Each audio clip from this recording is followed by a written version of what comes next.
Hello guys, welcome to our mini blog. আজকে আমরা যাচ্ছি সল্ট লেকের ডিক্যাথলনের। এখন আমরা চলে এসেছি সল্ট লেকে ডিক্যাথলনে। এই যে আমরা এখন ডিক্যাথলনে কিছু শপিং করছিলাম। শুভ কিছু কেনাকাটা ছিল। এইটার থেকে তুলনায় আমি বলবো অ্যাশটা বেশ ভালো।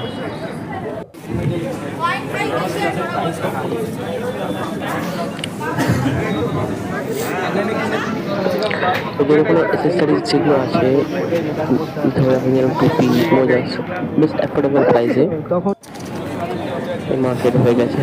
এখন আমরা এখন যাব বিলিং কাউন্টারে।